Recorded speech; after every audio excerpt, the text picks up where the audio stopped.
Friendship karma. Hit someone who betrayed a loyal friend? Story 1. I spent 5 years covering for my friend and coworker, Jake. Stayed late to fix his code, gave him credit in meetings, even lied once and said a bug was mine so he wouldn't get written up. He'd always say, "We're a team, man. When I move up, I'm taking you with me." Our manager role opened. Everyone knew it was between us. I didn't stress because Jake had told me he wasn't applying. "You're better with people. I'll back you up." I didn't get it. New manager announcement hits. It's Jake. He avoided me for a day, then finally admitted he'd been interviewing for weeks. Later that week, I accidentally saw his email thread with our boss on a shared screen. While I'd been helping him prep for future opportunities, he'd been sending my slide decks and weekly reports, framing them as his. There was even a line. "I often fix OP's work behind the scenes. He's not ready for leadership." I went cold. That night, I updated my resume and quietly started applying. I also stopped doing anything extra for him. No rechecking his code, no saving his missed deadlines. Turns out Jake had no idea how much I'd been shielding him. Missed deliverables piled up. Clients complained. He started snapping in stand-ups, blaming the team. The friendship karma moment came in an all-hands Zoom. Our director calmly pulled up a timeline of missed deadlines, client escalations, and support tickets, all tied back to Jake's team. Then she put up a graph showing how everything went downhill after he became manager. She finished with, "I also reviewed contribution logs. It's clear former lead dev, my name, was responsible for most major fixes and documentation over the last 2 years." The chat blew up. 2 weeks later, Jake was let go to pursue other opportunities. HR posted the internal opening for his replacement. My director messaged me directly. "Your work has always spoken for itself. Please apply." I didn't smile until I saw one more thing. As he packed up his desk, Jake actually said, "I thought you'd keep helping me, man. We were a team." I just looked at him and said, "You taught me what that word means to you." I got his job. His reference? My own work history, finally with my name on it. Story 2. I'm 19 now.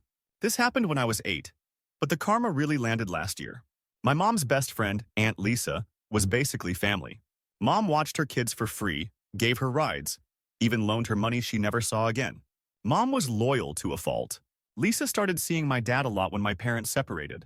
At first it was support and just talking. Then Mom found texts. Not just emotional cheating. Lisa was feeding my dad information to help him in the custody battle. Stuff about Mom's bad days, her late shifts, the time she cried in the car so I wouldn't see. The worst part? Lisa testified in court that Mom was unstable and overwhelmed, and that she was concerned about me. Coming from her, it looked legit. Dad got primary custody. Mom got every other weekend and a midweek dinner. She cried that whole night thinking I was asleep. Lisa moved in with my dad a year later. But here's the friendship karma. They really thought I wouldn't remember who showed up for me and who didn't. Mom never badmouthed them. She just used every second of her time with me to be present. We did homework at the library. She showed up to every school thing she was allowed to.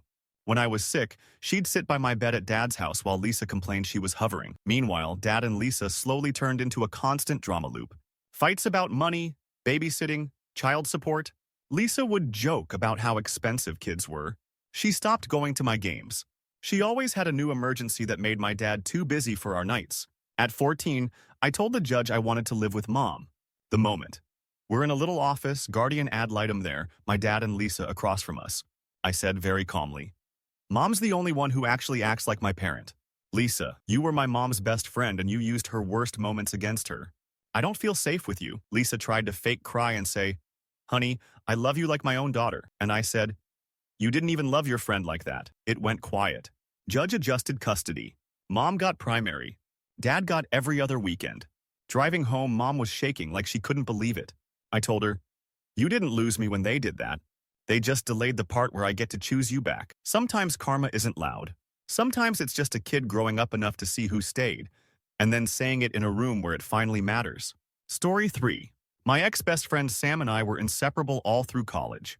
I helped him move 5 times, bailed him out when his car got towed, even covered half his rent once when he lost his job. I was there the night his girlfriend cheated, and he said he'd never trust anyone like that again. Fast forward, I start dating this girl, Jess. She fits right into our friend group. Sam and Jess get along, but I'm happy about that. Who doesn't want their partner and best friend to vibe? Months later, Jess suddenly pulls away. Less texting, more, "I'm tired," when I ask to hang out. Sam is weirdly busy. My gut knew, but I didn't want to be that paranoid guy. Karma's fuse was lit by a stupid mistake. Sam forgot to remove me from a close friend's Instagram story list. I open it one night and see a boomerang of two intertwined hands with Sam's bracelet and Jess's tattoo. Caption: when they think you're at girls' night, my body went numb. I screenshotted it, sure I was seeing it wrong. Then another story posted. A video of them taking shots, his voice saying, "to secret relationships," and her laughing, "stop, they'll figure it out." They, as in me. I didn't explode. I just quietly collected receipts. Jess and I shared a phone plan, so I pulled text logs. Hundreds of late-night messages to Sam. Venmo notes. Thanks for the study session. Cute. I dropped everything into our friends' group chat. No commentary. Just screenshots. Then I added, "so who else knew?" Silence for a full minute, then the typing bubbles started. Turns out everyone had suspected, but assumed I knew. One friend finally said, "I asked Sam about it.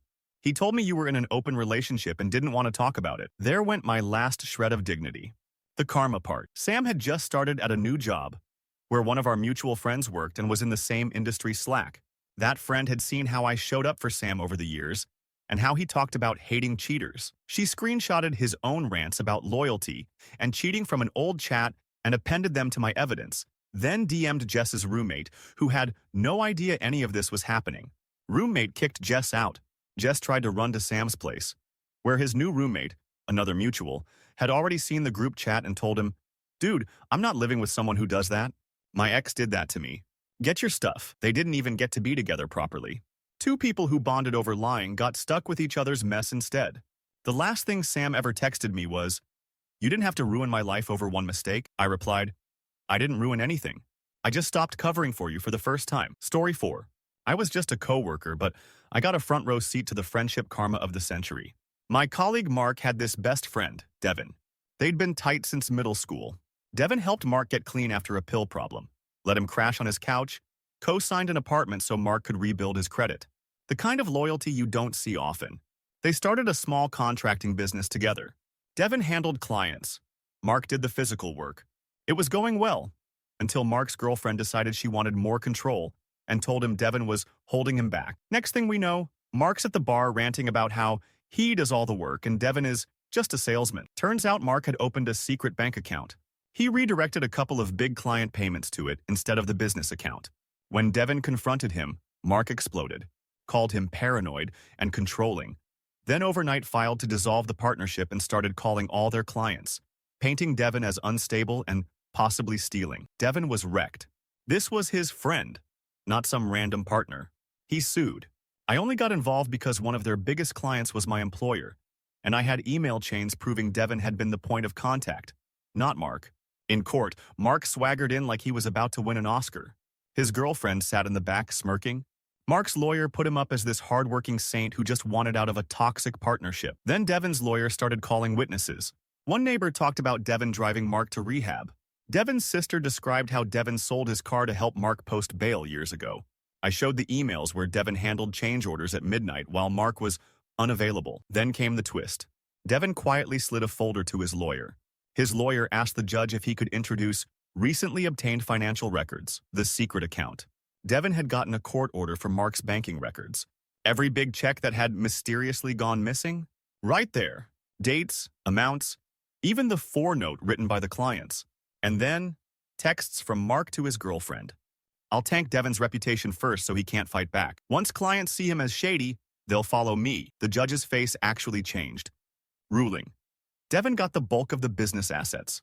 Mark was ordered to repay what he'd siphoned plus damages. But the real karma? Our company blacklisted Mark's new solo business. And so did a bunch of other contractors who heard what he did to his best friend. As we were leaving court, I heard Devin's mom say to him, "You can make new money, but you can't make back all the years you gave him." Devin just answered, "I don't want them back if it means I never saw who he really was." Story 5. I'm engaged to Nate. Before me, his platonic soulmate was his friend Kara. They'd known each other since camp. She was always around. Holidays, vacations, family stuff. She was maid of honor at his sister's wedding. From day one, I tried to be friendly. Invited her to brunch, texted her memes. She'd respond, but there was this weird ownership vibe. She'd say things like, "He doesn't actually like that, but it's cute you're trying," about my cooking. If Nate complimented my dress, she'd add, "Yeah, that's almost as good as the one he liked on me." Nate was oblivious. That's just how she jokes. I swallowed it because she'd been there long before me. Then my dad died. He'd had a long illness, so we had some warning. I was shattered anyway. Nate was amazing. Took time off work, handled logistics, stood by me at the wake. Kara showed up late to the funeral, sunglasses on indoors, and hugged me with a tight, perfumey squeeze. "You look exhausted," she whispered, then floated off to sit beside Nate at the front. I gave the eulogy. I held it together until I started talking about how my dad welcomed Nate into the family. My voice cracked. Nate stood up like he was going to help me. Kara put a hand firmly on his arm, pulled him back into the pew, and shook her head. He stayed seated. I finished alone. Afterward, I went into autopilot, thanking people, accepting casseroles, listening to the same condolences. I didn't even process the pew thing until that night when my cousin sent a text. "I'm so sorry about Kara's post. Want me to report it?" I opened Instagram. Kara had posted a photo of herself in her funeral outfit. Black dress, dramatic eyeliner, captioned, "Hard day, supporting my best friend through his fiancé's family drama. Grief brings out the worst in some people, but I'll always be there for him." Right, Orty. The comments were full of her friends saying, "Protect Nate at all costs, and she doesn't deserve you to." My hands shook. I showed Nate. He went pale. That's not how today went. Then my sister dropped the friendship karma nuke. She'd been added to a group chat months earlier for Kara's birthday plans and never removed. Kara had been venting about me there for weeks. Screenshots showed Kara bragging about slowly isolating Nate and making sure he remembers who was there before some girl with daddy issues. There was even a message from that day. "Funeral tomorrow. I'll keep him calm. She's already on the edge. Might be a chance to show him how unstable she is." We were sitting on my bed, surrounded by used tissues and sympathy cards, and Nate just started shaking. He called Kara on speaker. "Hey, bestie," she answered, all sing-song. "Rough day, huh?" he said, voice flat. I read everything. The post, the messages. "You turned my fiancé's dad's death into a branding opportunity." Silence. Then, her defensive, high-pitched, "Wow, I knew she'd spin this." "She didn't," he cut in. "You did that yourself. We're done. Don't contact me or my name again." She tried every angle, crying, saying, "I'm your real family," even implying I'd made him say it. But the karma wasn't just losing him. Nate's sister, the one who'd made Kara maid of honor, saw the post and the screenshots too. She commented on Kara's post. "As the fiancé's actual family, delete this and apologize, or I'll tag every mutual so they see how you talk about grieving people in private." Kara deleted the post. The next time the family gathered, my dad's memorial tree planting, Kara wasn't there. Instead, Nate's mom hugged me and whispered, "I should have seen how she treated you. I'm sorry it took something this awful to make it obvious." Friendship karma doesn't always mean public humiliation or court. Sometimes it's a lifelong ride or die, realizing in the worst moment of your life that the person who branded herself as his savior was only ever loyal to the story where she was the main character. And then finally, stepping out of it together. Story 6. My ex, Ryan, was lead singer in a tiny local band with his best friend, Miguel. They'd been playing together since middle school. Miguel wrote, Ryan performed. Miguel worked double shifts washing dishes to pay for studio time. Ryan mainly showed up late and charismatic. I watched Miguel rewrite songs at 3 a.m., while Ryan slept on the couch, then wake Ryan up to practice so his voice would be fresh. When small gigs came, Miguel put Ryan's name first on posters because he's the face. That'll draw people in. A talent scout came to one of their bigger shows. Little city festival. Nothing crazy. After the set, the scout beelined for Ryan. Ryan introduced Miguel as the bassist. Not songwriter, not co-founder. Just our bassist. He chills. 2 weeks later, Ryan told me he had huge news, but made me swear not to tell Miguel yet. He'd secretly sent the scout his demos. All songs Miguel wrote and produced. The label wanted Ryan solo. Their condition. We don't want to deal with band drama. He justified it. Once I'm big, I'll pull Miguel in. He'll understand. I'm the one who can actually sell us. He ghosted Miguel. Stopped showing up to rehearsals. Blocked him on socials until the contract stuff clears. Miguel called me once, voice shaking. Did I do something? He won't answer. I lied and said I didn't know. It's still the worst thing I've done. Ryan's EP dropped 6 months later. Minimal fanfare, but the label pushed it hard. The songs sounded slicker, but they were Miguel's bones. One night I doom-scrolled and found a random Reddit thread in the local music sub. Isn't this just Miguel Alvarez's old band stuff? Miguel had quietly uploaded rough demos years ago to a tiny SoundCloud under his own name. Timestamps, metadata, comments from back then. Proof. A few musicians Miguel had collaborated with chimed in, "Yeah, that's his writing." They posted screenshots of old chats and stems with his file headers. The thread blew up enough that the label couldn't ignore it. Suddenly, Ryan's braggy Insta went dead quiet. A month later, he admitted to me, we were mid-breakup by then, that the label had frozen everything pending a rights review. The friendship karma? A year after Ryan nuked that friendship, I went to a small bar with coworkers and saw a flyer. Miguel Alvarez, Songwriters Night, featuring local artists. He was on stage when we walked in, confident, still shy but glowing. At the end, he brought up a new singer, a teenage girl with a ridiculous voice. "Last song is one that used to belong to somebody else," he said into the mic. "Now it's mine again." They launched into Ryan's hit, but richer, better, and credited. The crowd sang along. They knew the messy story. In the back corner, half hidden, Ryan was stacking chairs, bar back. I wouldn't have noticed him if he hadn't looked up at that exact line. "Now it's mine again." Miguel didn't look his way once. Story 7. In our family, my grandma's little blue house was Switzerland. No matter who was fighting, you showed up there, you were safe. The person who spent the most time maintaining it, fixing the roof, mowing the lawn, driving grandma to appointments, was my cousin Tori. She lived 40 minutes away and still showed up twice a week. Her best friend since kindergarten, Bree, was basically honorary family. Sleepovers, holidays, all of it. When Tori's car broke down, Bree loaned her hers. When Bree's mom kicked her out at 17, Tori begged grandma to let her crash in the spare room for months. Years later, grandma's health declined. Money got tight. Tori started handling grandma's bills, sitting with her at the bank. Bree would come over, sneak cigarettes on the porch, joke about how they'd turn this place into a party house someday. Then grandma died. Quietly, in her sleep. At the funeral, everyone whispered about the house. There wasn't much else, no big savings, no stocks, just the little blue house and whatever was inside. Tori kept saying, "I don't care who gets what, I just want it loved." A week later, the family lawyer called a meeting. When we arrived, Bree was already there, in a blazer, sitting like she owned the place.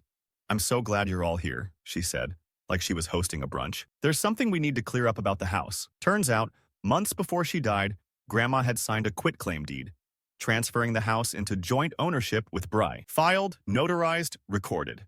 Bree claimed Grandma did it because Tori was too busy, and she was the only one who could guarantee she'd stay in the family. Tori looked like she'd been punched. "You helped her fill out the forms," she whispered. "I asked you what those papers were." Bree shrugged.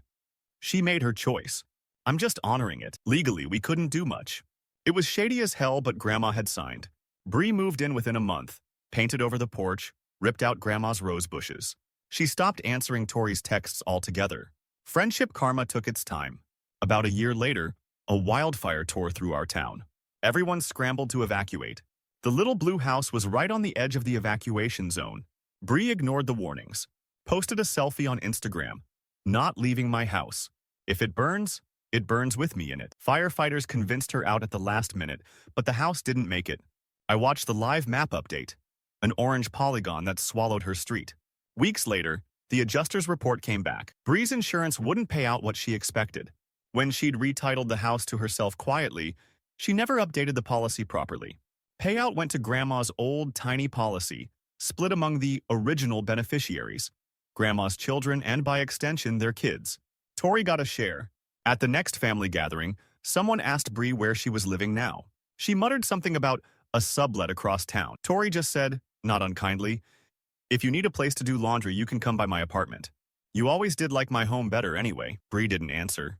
But for the first time, I saw it. She'd taken a house from her best friend and ended up with Ash, while the girl she betrayed ended up with the only thing that ever mattered. A place full of people who still, somehow, let her in the door. Story 8. I was the one who betrayed my friend. I'm not asking for sympathy. I got my karma.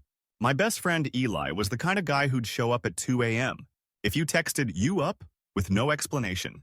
He'd change my flat tires, talked me down from panic attacks, even took the blame once when we were teens and I crashed my dad's car sneaking out. And then I paid him back by handing him to the cops. We were 25, stupid, and thought DUIs were something that happened to other people. We'd been drinking at a backyard party. I was trashed.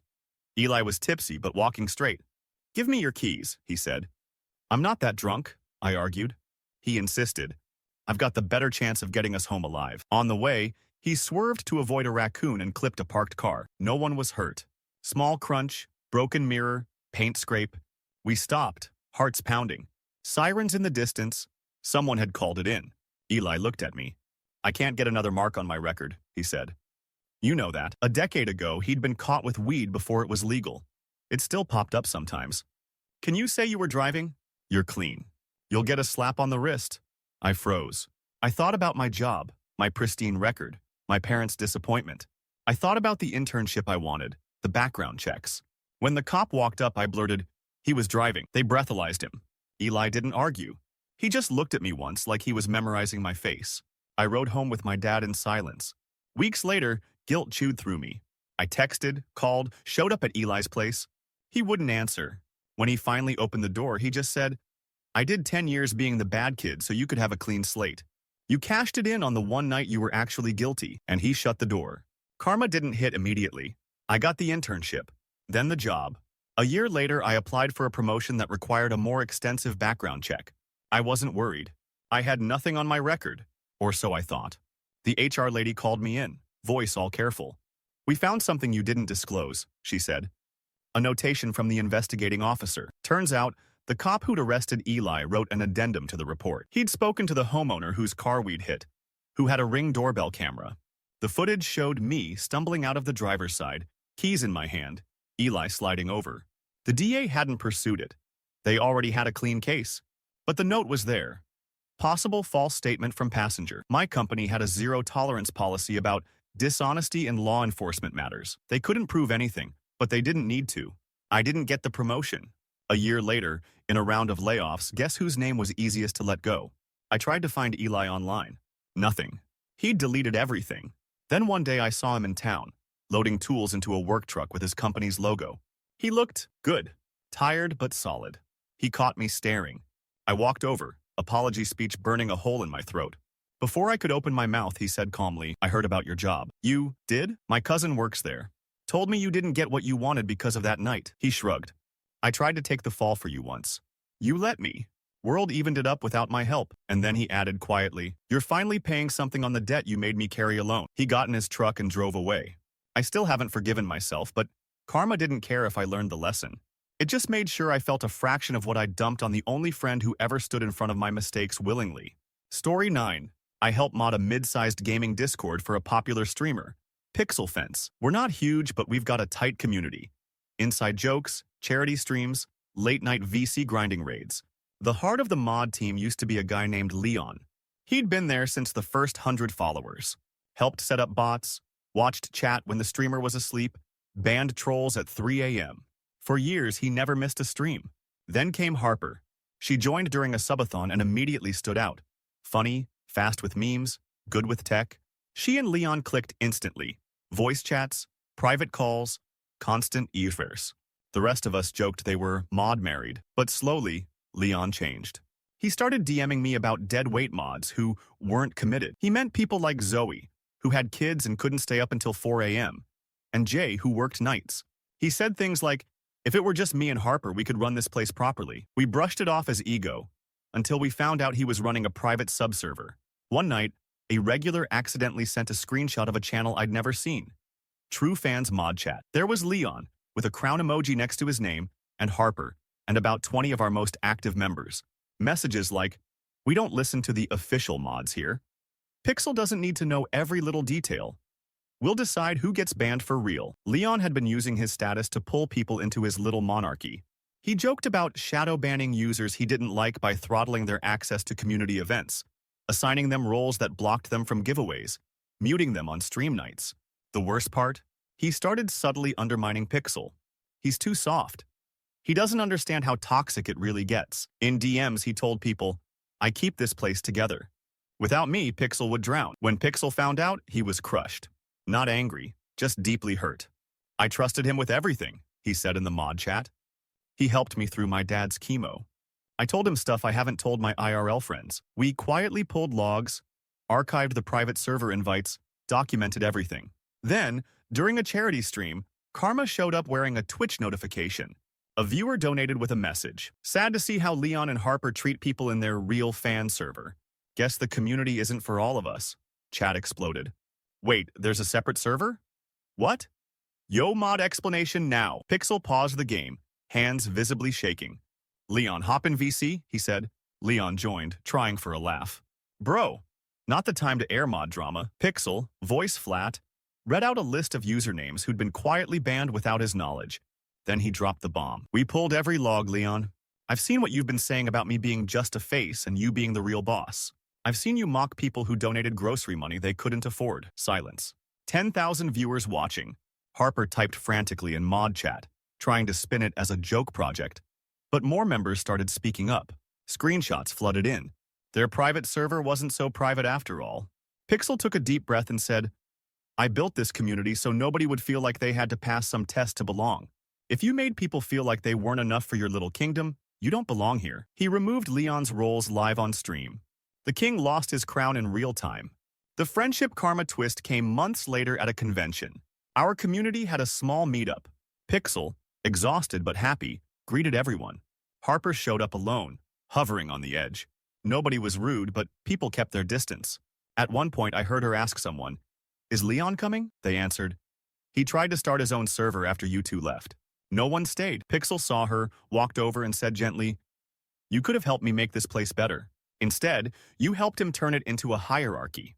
I hope you find a community you don't have to control. Then he turned back to the crowd chanting his name. Not because he was untouchable, but because he'd proven he'd listen. Leon's real fans kingdom? It's a dead Discord with a single online dot now. His own. Story 10. I'm a hiring manager for a mid-sized nonprofit. We do community housing work, so integrity is a huge deal. We run background checks, sure, but the most useful tool I have is my informal network. A few years ago, we posted a job for a program coordinator. Modest pay, decent benefits, a lot of responsibility. One resume caught my eye. Impressive grades, tons of extracurriculars, experience as president of a university volunteer org. Let's call her Danielle. Her cover letter was polished but oddly self-congratulatory. Lots of I single-handedly, and thanks to my leadership alone. Still, on paper, she was solid. During the interview, she told a story about that university org. It was chaos before I arrived, she said. The previous president was my best friend, actually. Sweet girl, but disorganized. I had to fix everything. We almost lost our funding because she forgot to file a report. I stayed up all night redoing it and saved the program.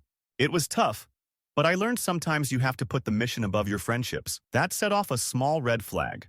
People who brag about stepping on disorganized friends usually leave something out. Afterwards, I texted an old colleague who now works at that university, asked if she knew the org. She did, and said, Funny you should ask. You should talk to the previous president. She's on my team now. We hopped on a quick call, just the three of us. The former president, Lena, sounded surprised but willing to talk. Yes, Danielle and I were close, she said carefully. Why? I mentioned the story about the forgotten report, glossing over the personal details. Lena was quiet for a long beat. Then she asked, Did she also mention that I was in the hospital that week? She'd had emergency surgery. Before going under, she handed Danielle her login and asked her to submit a nearly completed report. Danielle promised she would. Then didn't. When the university nearly pulled their funding, Danielle rushed in, submitted it late, and used the chaos to convince everyone Lena had dropped the ball. She told the board I was overwhelmed and she'd been doing most of my work for months, Lena said. I lost the election by 1 vote. Hers? What about the friendship? She stopped answering my messages the day before the vote, Lena said. Blocked me after. I found out later she'd told people I was unstable and couldn't handle pressure. Some of them were my friends. I thought they were. I thanked Lena for her honesty. She didn't badmouth Danielle beyond the facts. At the end, she added, I'm fine now. Got my degree, good job, new friends. I just hate that she still gets to call that leadership experience. Karma walked in a week later when Danielle came for her second interview. Near the end, she asked cheerfully, By the way, have you already called my references? I said. Yes, and one of them called me first. I watched her expression flicker for a second. Just enough to know she knew exactly who. I slid a printed page across the table. It was the volunteer org's annual report from that year, which my university contact had emailed me. Under the president's note was a paragraph thanking our outgoing president, Lena, for her years of service and for drafting the grant report during a medical emergency, signed by the faculty advisor. In other words, written proof that the official narrative never matched Danielle's story. We really value people who advocate for their friends here, I said, especially when they're vulnerable. I'm afraid I don't think this will be a fit, she went pale. Because of her? She's just bitter. I cut her off gently. She didn't ask me not to hire you. She just told me what happened. Your own words did the rest. I later heard she applied to another nonprofit in our network. The director called me for a reference. I told her the same thing. Smart, capable, but willing to burn a loyal friend to look like a hero. In our line of work, that's disqualifying. Friendship karma didn't cost Danielle jail time or a public scandal. It cost her something she clearly wanted more, a career built on being seen as the good guy. Turns out, in a small field, the people you quietly step on have a way of standing right where your dream job is waiting. Story 11. I teach 4th grade at a small elementary school. Every school has those parents. Ours were Maya and Jolene. Maya was the reliable one. Quiet. Always first to show up to volunteer. Bought snacks for kids whose parents couldn't. When her best friend Jolene moved into the district with her son, Maya brought her in like royalty, introduced her to everyone, got her on the PTA, even covered her dues, until things aren't so tight. Within a year, Jolene was PTA president. On paper, they were a power duo. In reality, Maya did the grunt work, cutting 200 paper snowflakes, organizing book fairs, baking for every fundraiser. Jolene did speeches and selfies. Then one Monday, I got pulled into the principal's office.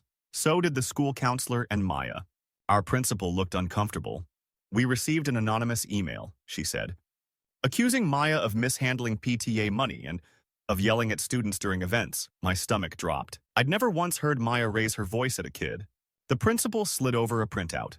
The email mentioned specific dates, meetings, even described Maya's temper. The more we read, the clearer it was. Whoever wrote it knew everything about PTA workings, and every time Maya had handled cash boxes, the principal had to take it seriously. She suspended Maya from volunteering until an investigation was done. Maya apologized to us for the inconvenience on her way out, eyes shining with tears. Teachers talk. Parents talk more. Within a day, rumors started, maybe Maya's not who we thought. Jolene texted in the PTA chat about how heartbroken she was, but that, for the kids' sake, we have to trust the process. 2 weeks into the investigation, our bookkeeper discovered something. The missing money? It wasn't missing. It was deposited late because Jolene had taken the envelope home to count it herself and forgotten to log it. The bank timestamps didn't match her story. Then the IT guy traced the anonymous email. It had been sent from the PTA's shared Gmail, which auto-saved a draft written under Jolene's account name. She'd tried to delete it. Google just didn't fully cooperate. I was in the room when the principal confronted her. Jolene did the whole shocked act, then burst into tears and admitted she'd panicked. She said she thought if she implied Maya was unstable, the school would force her to step back, and then I could finally get organized without her hovering. The principal's face hardened.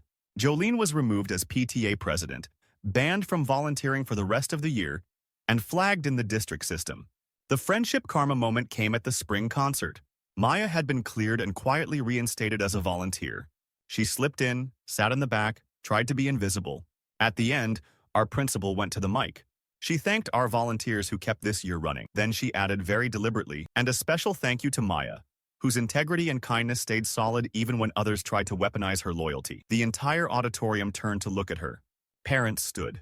Kids clapped. Jolene was in the corner by the exit, alone, listening to the applause for the woman she'd tried to erase. Maya just cried and shook her head like she didn't deserve it. But for the first time all year, the story everyone was whispering about was how a quiet helper had been stabbed in the back and still came back to help anyway. Story 12. I work as a paralegal in an immigration law office. Most of the time it's boring forms and chasing documents. Sometimes, though, you see people's souls in the paperwork.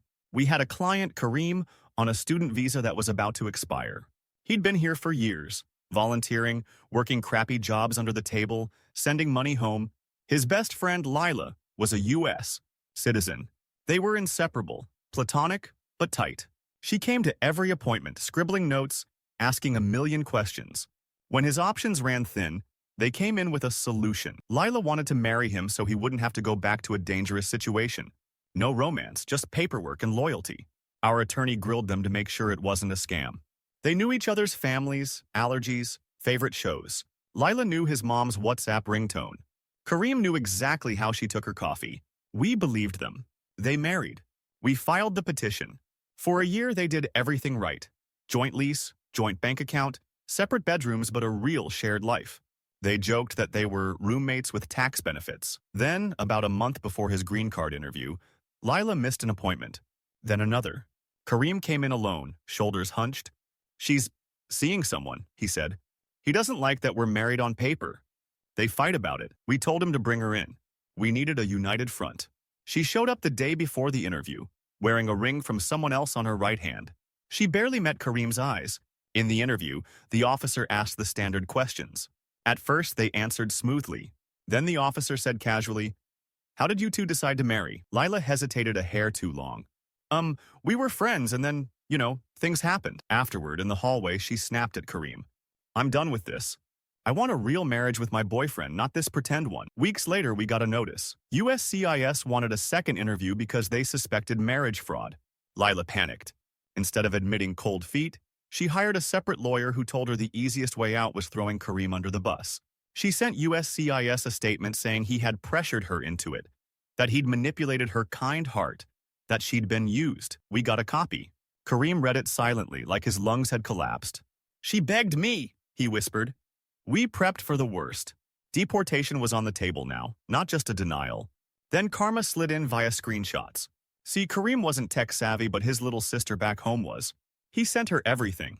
Photos, videos, voice notes, including a year's worth of messages from Lila about our plan, my idea to marry you, jokes about our government-approved friendship, and her reassuring him, "Even if I fall in love with someone, I'll never leave you hanging. I promise. You're my family." We highlighted every "my idea," every "I begged you," every "you saved my life too." We submitted it all. At the follow-up interview, the officer flipped through the stack, expression unreadable. Finally, she said, "Ms. Lila, your written statement says one thing. Your messages say another. Which is it?" Lila tried to cry her way out. The officer just held up a printout with her own words. "I'd rather risk my own citizenship than watch him get sent back. That's how much I want this." We walked out with Kareem's conditional green card approved. Lila got a notice too. USCIS was opening an investigation into her for possible false statements. Her new boyfriend bailed the second he realized she'd lied to the federal government in writing. Months later, Kareem came in with someone new, a shy woman he'd met at his community center. Real relationship, real smiles. They were filing to remove conditions, this time as a genuinely married couple. When I asked if he'd heard from Lila, he shook his head. "No, but I heard her case got complicated." He didn't gloat. He just looked tired. Then he added softly, "I married my best friend to save each other. She married me to feel like a hero. We both got what we were." Story 13. I'm a social worker in a long-term care facility, which means I'm part therapist, part paperwork goblin, part detective. Two of our residents, Mr. Frank and Mr. Doyle, were the classic old man duo. They'd served in the same unit decades ago, lost touch, then randomly ended up in my facility within months of each other. Instant reunion. They played bingo together, ate together, complained about the soup together. Frank had no family. Doyle had a daughter who visited once a month and a son who almost never did. Over time, Doyle started managing little things for Frank, reading his mail, helping him call Social Security, that kind of thing. Staff kept an eye on it, but they seemed sweet. One afternoon, I got a notification. Frank's account had a large outgoing wire. Unusual. I checked. 3 days earlier, a notarized power of attorney had been filed, giving Doyle control over Frank's finances. That's not automatically bad, but it's a huge red flag. I asked Frank about it. He looked embarrassed. He said I needed someone, he mumbled. Said if I didn't pick him, the state would. He clearly didn't really understand what he'd signed. I pulled Doyle aside. He was almost offended.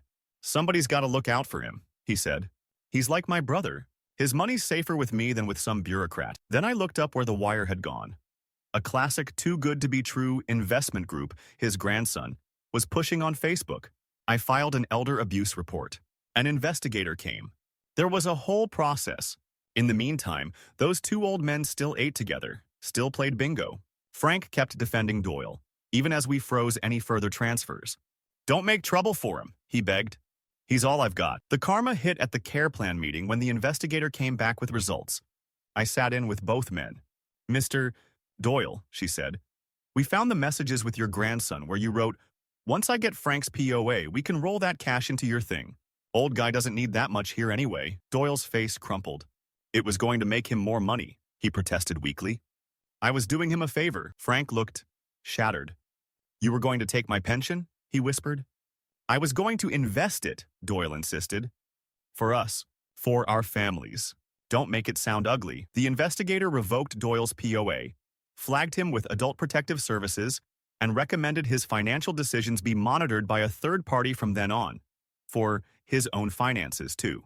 But the real karma was quieter. Bingo night came. Frank wheeled himself down as usual. Doyle rolled in late and parked beside him as usual. Frank slowly turned his cart away. I'll sit somewhere else, he said. Doyle reached out. Don't do this, Frankie. It was a mistake. Frank's eyes were wet, but his voice was firm. You knew I'd sign anything you put in front of me. That's why you asked me, not your daughter. That's not a mistake.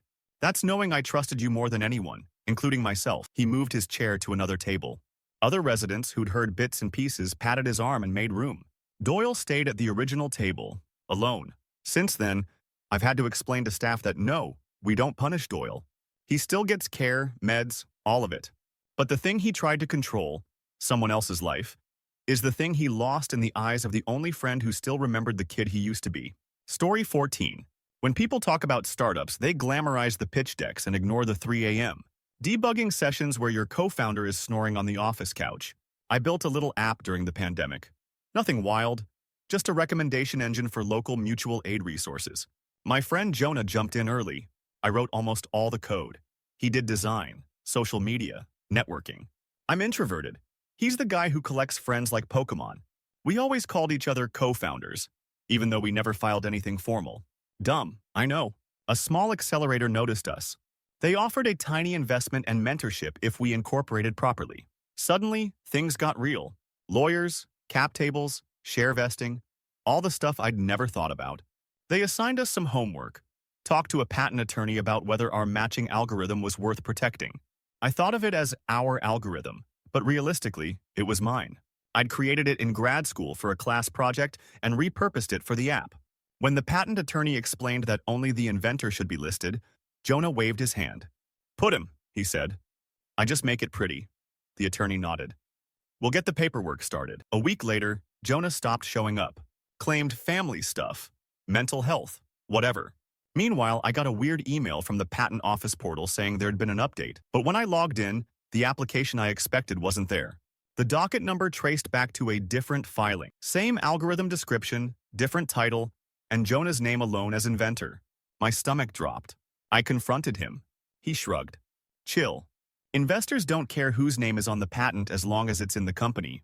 I just moved fast, you always overthink. But he hadn't filed it on behalf of our company.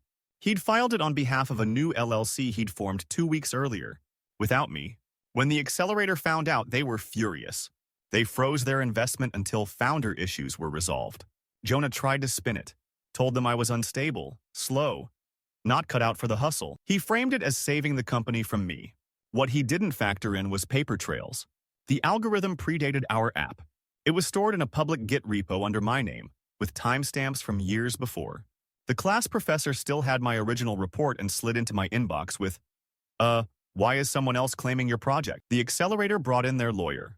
They explained to Jonah that filing a patent on someone else's prior art by himself while using partnership assets was not only ethically disgusting but possibly fraudulent.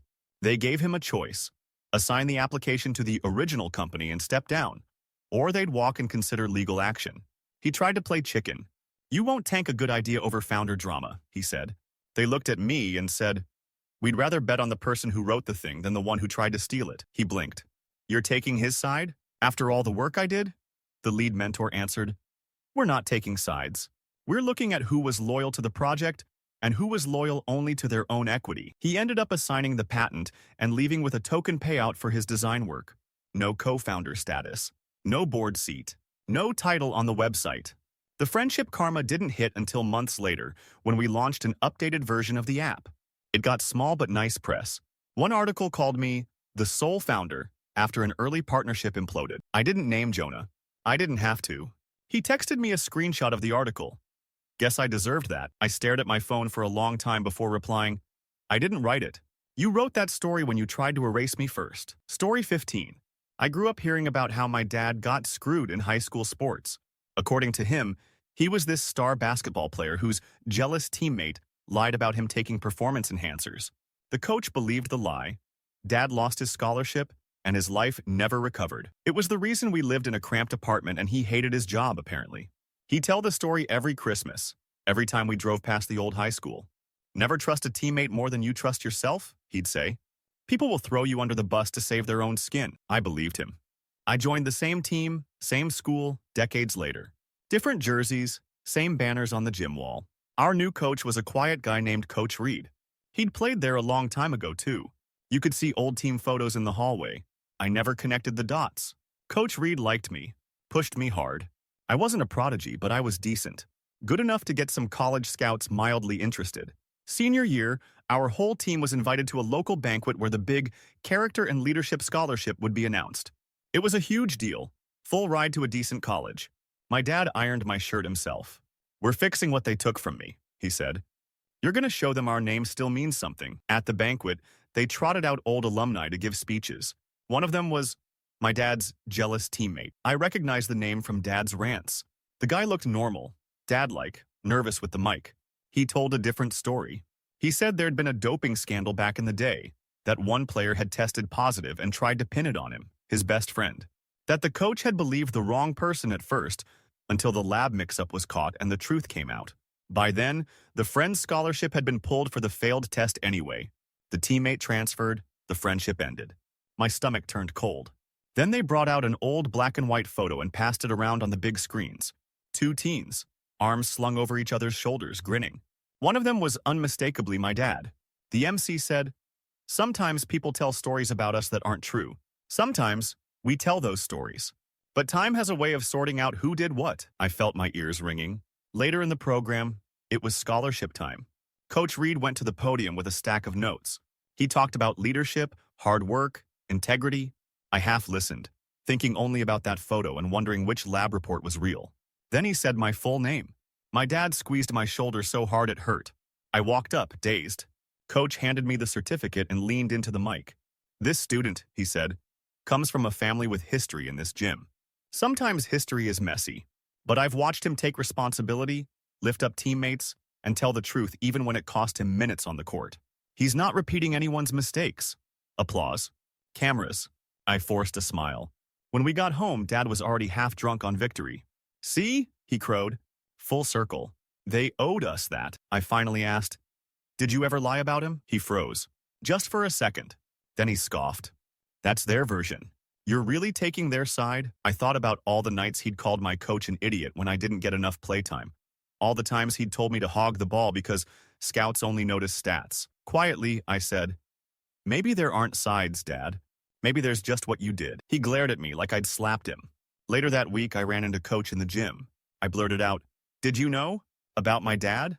He nodded. "I was a freshman on the bench back then. I saw more than they thought." "Why'd you give me the scholarship?" I asked. He looked me dead in the eye. "Because you're not him, unless you choose to be." That was the karma I didn't expect. The moment I realized my dad hadn't just betrayed a friend. He'd spent decades trying to recruit me into the lie. I took the scholarship. I left town. I still talk to my dad. But the day I signed the acceptance letter, I also messaged the old teammate, a stranger whose friendship my dad burned. I wrote, "I don't know everything that happened, but I believe you more than I used to." He replied, "Thank you. Be better than we were." Friendship karma didn't hit my dad like a lightning bolt. It was quieter, meaner. His own son stepping off the path he'd spent years shoving me down and choosing to be loyal to the truth instead.